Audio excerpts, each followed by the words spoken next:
नमस्कार मंडळी, श्री स्वामी समर्थ. स्वागत आहे तुमचं माझ्या यूट्यूब चॅनलवरती. आजचा दिवस तुम्हा सर्वांना खूप छान, सुखाचा, समाधानाचा जाऊ देत, हीच मी स्वामींच्या चरणी प्रार्थना करते आणि आजच्या या नवीन व्हिडिओला सुरुवात करते. पण त्या अगोदर तुम्ही माझ्या चॅनलवरती जर नवीन असाल तर चॅनलला पण लगेच सबस्क्राईब करा आणि कमेंटमध्ये श्री स्वामी समर्थ लिहायला अजिबात विसरू. ज्या दिवसाची अनेक महिला आतुरतेने वाट पाहत होत्या तो पवित्र दिवस अखेर उद्या आलेला आहे.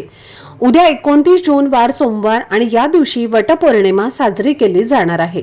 दरवर्षी ज्येष्ठ महिन्यातील पौर्णिमेला हा सण मोठ्या श्रद्धेने, भक्तिभावाने आणि प्रेमाने साजरा केला जातो. वटपौर्णिमा हा पती पत्नीतील प्रेम, निष्ठा, समर्पण आणि अखंड सौभाग्याचा प्रतिकात्मक दिवस मानला जातो. हा दिवस विवाहित महिलांसाठी अत्यंत पवित्र आणि महत्त्वाचा मानला जातो. या दिवशी महिला आपल्या पतीच्या दीर्घायुष्यासाठी, उत्तम आरोग्यासाठी आणि सुखी वैवाहिक जीवनासाठी वटवृक्षाची पूजा करून मनापासून व्रत करतात. अशी श्रद्धा आहे की या दिवशी केलेली पूजा आणि उपवास घरामध्ये सौख्य, शांती आणि समृद्धी टिकवून ठेवण्यास मदत करतो. तर मैत्रिणींनो, ही पूजा करताना काही शास्त्रीय नियम आणि परंपरा पाळणंही महत्त्वाचं मानलं जातं. अनेक महिलांना या नियमांची पूर्ण माहिती नसते आणि न कळत काही चुका होतात, ज्यामुळे नंतर मनामध्ये शंका किंवा चिंता निर्माण होते. म्हणूनच आजच्या व्हिडिओमध्ये मी तुम्हाला वटपौर्णिमेशी संबंधित काही अत्यंत महत्त्वाच्या गोष्टी सांगणार आहे. या दिवशी कोणते रंग टाळावेत, कोणत्या प्रकारच्या साड्या परिधान करू नयेत, गर्भवती महिलांनी पूजा कशी करावी, मासिक पाळीच्या काळात असलेल्या महिलांनी काय काळजी घ्यावी, उपवास कसा करावा आणि तो कधी सोडावा, तसेच पूजेसाठी योग्य शुभ मुहूर्त कोणता आहे आणि कोणते विशिष्ट वेळेचे टप्पे पाळले पाहिजेत, याबद्दलची तुम्हाला संपूर्ण माहिती सांगणार आहे. तसेच वटपौर्णिमेच्या दिवशी केलेल्या छोट्या छोट्या चुका टाळणे का महत्त्वाचे आहे आणि त्यामागील धार्मिक कारण काय आहे हे सुद्धा मी तुम्हाला सांगणार आहे.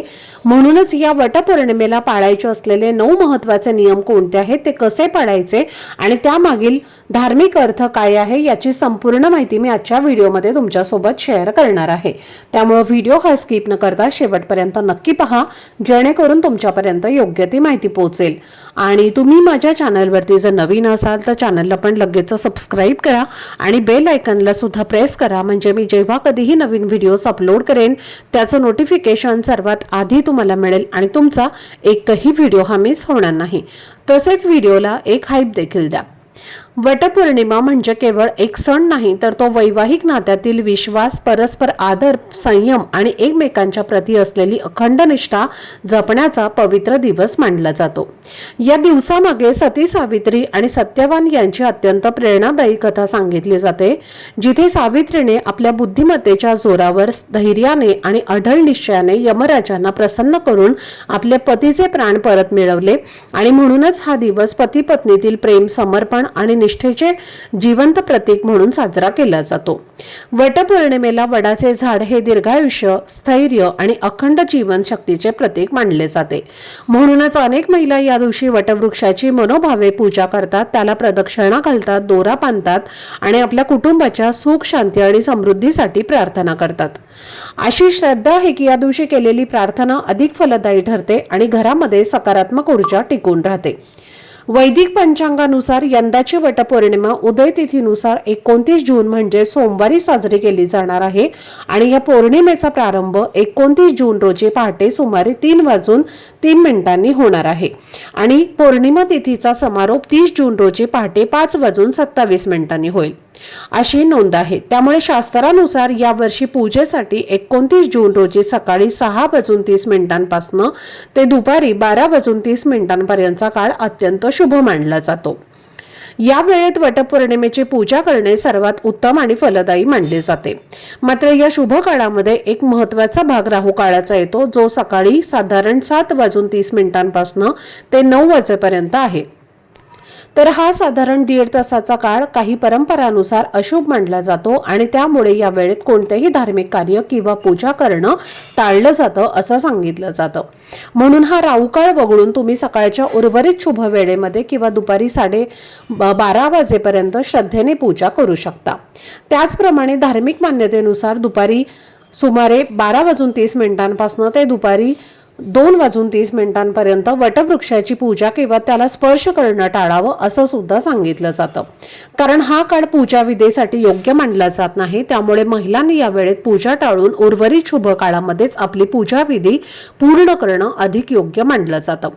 जर सकाळच्या शुभ मुहूर्तावर तुम्हाला पूजा करणं शक्य नाही झालं तरीही काळजी करण्याची गरज नाही. कारण राहू काळ आणि दुपारची अशुभ मानली गेलेली वेळ वगळून तुम्ही दिवसभरामध्ये कधीही अगदी संध्याकाळी सुमारे 6 वाजेपर्यंत सुद्धा श्रद्धेने वटपौर्णिमेची पूजा करू शकता. त्यानंतर मात्र पूजा करणं टाळावं. आता आपण वटपौर्णिमेच्या दिवशी कोणत्या रंगाची साडी परिधान करावी आणि कोणते रंग टाळावेत हे आपण आता समजून घेऊयात. कारण या दिवशीचा प्रत्येक छोटा निर्णय श्रद्धा आणि परंपरेनुसार महत्त्वाचा मानला जातो. सर्वात आधी बोलायचं झालं तर हिरवा रंग. वटपौर्णिमेला हिरव्या रंगाची साडी खूप शुभ मानली जाते. हा रंग सौभाग्य, नवनवीन सुरुवात आणि समृद्धीचे प्रतीक मानला जातो. अशी श्रद्धा आहे की हिरवा रंग परिधान करून पूजा केली तर घरामध्ये सकारात्मकता वाढते आणि सौभाग्य टिकून राहतं. म्हणून ज्यांच्याकडे हिरव्या रंगाची साडी आहे त्यांनी या दिवशी ती आवर्जून परिधान करावी. त्यानंतर येतो लाल रंग. लाल रंग हा देखील वटपौर्णिमेसाठी अत्यंत शुभ मानला जातो. हा रंग प्रेम, ऊर्जा, सौभाग्य आणि समृद्धीचे प्रतीक मानला जातो. मात्र लक्ष्मीला देखील लाल रंग प्रिय मानला जातो. त्यामुळे लाल रंगाची साडी परिधान करून पूजा केल्याने घरामध्ये मंगल वातावरण टिकून राहते आणि नात्यांमध्ये अधिक प्रेम आणि आपुलकी वाढते. त्यानंतर पिवळा रंग. पिवळा रंग हा भगवान विष्णूंशी संबंधित मानला जातो आणि तो ज्ञान, स्थैर्य आणि शुभतेचं प्रतीक मानला जातो. अशी भावना आहे की पिवळा रंग परिधान करून केलेली पूजा पती पत्नी मधलं नातं अधिक दृढ करते आणि घरामध्ये शांतता आणि स्थैर्य निर्माण करते. त्यामुळे पिवळ्या रंगाची साडी ही वटपौर्णिमेसाठी अतिशय शुभ मानले जाते. तर हे 3 रंग म्हणजे हिरवा, लाल आणि पिवळा हे या दिवशी सर्वात जास्त शुभ मानले जातात. याशिवाय गुलाबी, फिकट हिरवा किंवा चॉकलेटी रंग अशा हलक्या आणि सौम्य छटा असलेल्या साड्या सुद्धा परिधान केल्या जातात. कारण त्या देखील सणाच्या पवित्रतेला शोभून दिसतात. मात्र काही रंग या दिवशी टाळणं योग्य मानलं जातं. विशेषतः काळा रंग, पांढरा रंग आणि गडद निळा रंग काही परंपरानुसार वटपौर्णिमेला टाळावा असं सांगितलं जातं. अशी श्रद्धा आहे की हे रंग गंभीर किंवा नकारात्मक भावनांशी जोडले जातात. त्यामुळे या पवित्र दिवशी यांचा वापर टाळणं चांगलं मानलं जातं. तसेच आणखी एक महत्त्वाची गोष्ट म्हणजे साडीची पवित्रता. जर एखादी साडी मासिक पाळीच्या काळात वापरलेली असेल तर ती साडी या दिवशी परिधान करू नये असं अनेक घरांमध्ये सांगितलं जातं. त्यामुळे अनेक महिला या दिवशी नवीन साडी परिधान करण्याला प्राधान्य देतात. कारण त्यामध्ये एक वेगळीच पवित्रता आणि नवीनतेची भावना असते. जर नवीन साडी घेणं तुम्हाला शक्य नसेल तरीही काळजी करण्याची गरज नाही. फक्त अशी साडी परिधान करा जी स्वच्छ, सात्विक आणि पूर्वी अशा प्रसंगामध्ये वापरलेली नसावी. त्याचबरोबर बघा, महिलांनी हिरव्या रंगाच्या काचेच्या बांगड्या सौभाग्यवती महिलांनी अवश्य आपल्या हातामध्ये घालायच्या आहेत. या दिवशी जर तुमच्याकडे आधीच्या बांगड्या असतील किंवा 4 दिवसात किंवा सुतकामध्ये वापरलेल्या बांगड्या असतील तर अशा बांगड्या तुम्हाला वटपौर्णिमेच्या दिवशी घालायच्या नाही. 2 का होईना, 3 का होईना किंवा 6 का होईना अशा काचेच्या हिरव्या बांगड्या तुम्हाला नवीनच घ्यायच्या आहेत आणि या आपल्या हातामध्ये घालायच्या आहेत. कारण वटपौर्णिमेच्या दिवशी पूजा करताना मासिक धर्मामध्ये आणि सुतकामध्ये घातलेले कपडे किंवा बांगड्या या पूर्णपणे वर्ज्य केल्या गेल्या आहेत आणि म्हणून आपल्याला चुकूनही त्या वापरायच्या नाहीत. यानंतर पुढचा नियम खूप महत्त्वाचा आहे. आपल्याला उद्या वटपौर्णिमेच्या दिवशी वडाच्या झाडाखाली जाऊनच पूजा करायची आहे. झाडाची फांदी वगैरे तोडून आणली असेल तर तिची पूजा करणार असाल तर असं अजिबात करू नका. जर तुमच्या घराच्या आजूबाजूला वटवृक्ष नसेल तर तुम्ही नर्सरीमध्ये जाऊन एखादं वडाचं झाडाचं रोपटं घरी घेऊन या आणि त्याची पूजा करा. पण फांदीची पूजा तुम्ही अजिबात करू नका. कारण ज्योतिषशास्त्रानुसार वटपौर्णिमेच्या दिवशी वडाच्या झाडाची फांदी आणून पूजा करू नये किंवा या दिवशी त्या झाडाची फांदी किंवा पानस ही सुद्धा तोडली जात नाहीत. त्यामुळे त्या वृक्षाला त्रास होत असतो आणि म्हणून तुम्ही पूजा करूनही आपल्याला त्या पूजेचं फळ जे आहे तर ते मिळत नसतं. यानंतर पुढचा नियम म्हणजे या दिवशी कोणाचाही अपमान करू नका, कोणालाही आपल्यापेक्षा कमी लेखू नका. कोणत्या रूपाने देवी आई आपल्या घरी येईल, आपल्याकडनं मान सन्मान करून घेईल हे आपल्याला सांगता येत नाही. म्हणून प्रत्येक स्त्रीचा मान सन्मान हा आपल्याला करायचाच आहे. तसं तर प्रत्येक दिवशी मान सन्मान करावा याच दिवशी नाही, पण या दिवशी कोणत्याही स्त्रीचा अपमान करू नका किंवा कोणत्याही स्त्रीला आपल्यापेक्षा कमी लेखू नका. त्याचबरोबर या दिवशी आपल्या घरामध्ये आपल्याला मांसाहार मद्यपान होणार नाही याची विशेष काळजी घ्यायची आहे. तसेच या दिवशी आपल्या महिलांनी आपलं मन शांत ठेवायचं आहे आणि अगदी प्रसन्न राहायचं आहे. चुकूनही आपल्या पतीशी वादविवाद करू नका, नाहीतर या व्रताचं फळ जे आहे तर ते आपल्याला मिळत नाही. त्याचबरोबर ज्या गर्भवती महिला आहेत तर त्यांनी वटपौर्णिमेची पूजा कशी करायची तर पहा, गर्भवती महिलांनी शक्य असेल तर उपवासच करायचा आहे, पण या दिवशी तुम्ही फक्त वटवृक्षाची पूजा करायची आहे. जो काही दिवा प्रज्वलित करणं असणं किंवा हळदी कुंकू अर्पण करणं ही जी पूजा आहे तर तीच फक्त तुम्हाला करायची आहे. पण पहा, ओटी तुम्हाला भरायची नाही. आपण वटवृक्षाखाली देवी सावित्रीची ओटी सुद्धा भरत असतो, पण ती ओटी तुम्हाला भरता येणार नाही आणि वटवृक्षाला प्रदक्षिणा सुद्धा तुम्हाला घालता येणार नाही. तर या दोन्ही गोष्टी तुम्हाला आवर्जून टाळायच्या आहेत, कारण तुमची ओटी ही भरलेली असते, त्यामुळे तुम्हाला ओटी कोणाचीही भरता येत नाही. अगदी देवीची सुद्धा तुम्ही ओटी भरू शकत नाही. त्याचबरोबर बघा, तुम्ही सुद्धा कोणाकडनं तुमची ओटी भरून घेऊ नका. तसेच या दिवशी आपण 5 सुवासिनींची सुद्धा ओटी भरत असतो, तर ती सुद्धा तुम्हाला भरता येणार नाही. तुम्हाला फक्त शक्य असेल तर व्रत करायचं आहे आणि फक्त वटवृक्षाची पूजा करायची आहे. त्यासोबतच तुम्ही वटपौर्णिमेची कहाणी वाचू शकता किंवा ऐकू शकता. तर हे सर्व नियम गर्भवती महिलांनी आवर्जून लक्षात घेऊनच वटपौर्णिमेची पूजा करायची आहे. त्याचबरोबर ज्या स्त्रियांना मासिक धर्म आहे तर अशा स्त्रियांनी काय करायचं आहे याबद्दल काही कमेंट सुद्धा मला मागच्या व्हिडिओजमध्ये आलेले आहेत. तर पहा, ज्या स्त्रियांना मासिक धर्म आहे, पहिला, दुसरा, तिसरा किंवा अगदी चौथ्या दिवशी तुम्ही जरी केस धुवून पूजा करू शकता, पण पहिले 3 दिवस तुमचे असतील तर फक्त तुम्हाला व्रत करायचं आहे. कोणतीही पूजा वगैरे काहीच तुम्हाला करता येणार नाही. फक्त व्रत करून तुम्ही नामस्मरण करायचं आहे. आणि ज्या स्त्रियांना चौथा किंवा 5वा दिवस आहे तर अशा स्त्रियांनी सकाळी स्वच्छ केस धुवायचे आहेत आणि त्यानंतर तुम्ही पूजा जी आहे तर ती वटपौर्णिमेची करू शकता, उपवास करू शकता.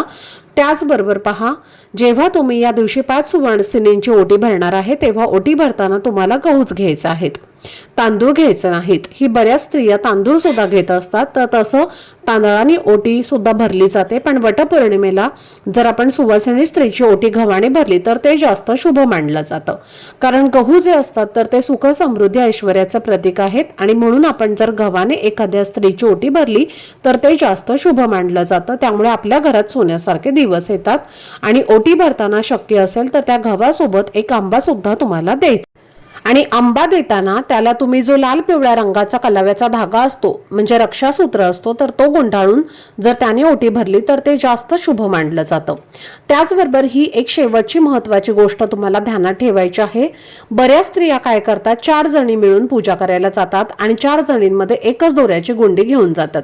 असं अजिबात करू नका. काय करायचं आहे, प्रत्येक स्त्रीने एक सेपरेट दोऱ्याची गुंडी जी असते तर ती घेऊन जायची असते आणि हा धागा पांढरा सुतीचा असायला हवा. पांढरा सूती नसेल तर तो रक्षासूत्र असतो तर तो सुद्धा तुम्ही घेऊन जाऊ शकता.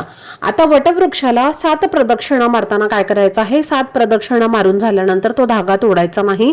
बऱ्याच स्त्रिया धागा तोडून घेतात आणि उरलेला घरी घेऊन येतात किंवा दुसरी एखादी स्त्री तो धागा पुन्हा वापरते, पण ही चूक तुम्हाला अजिबात करायची नाही. तो धागा न तोडताच तिथेच झाडाला अडकवून ठेवायचा आहे, पण तो तोडायचा नाही, कारण असं करणं आपल्या शास्त्रामध्ये पूर्णपणे चुकीचं मानलं गेलं आहे. त्यामुळे ही एक चूक महिलांनो तुम्ही आवर्जून टाळायची आहे. आणि जेव्हा तुम्ही वडाच्या झाडाची पूजा करणार आहे तेव्हा शांत मनाने अगदी मनातून तुम्हाला पूजा करायची आहे. बऱ्याच वेळेला आपण फोटो व्हिडिओ काढत असतो आणि आपलं पूजेमध्ये अजिबात लक्ष नसतं, म्हणून पूजा करताना आपलं पूजेकडे लक्ष असणं खूप महत्त्वाचं आहे. प्रत्येक फेरा मारताना तुम्हाला ओम नमो भगवते वासुदेवाय नमः किंवा देवी सावित्री देवे नमः या मंत्राचा जप करायचा आहे.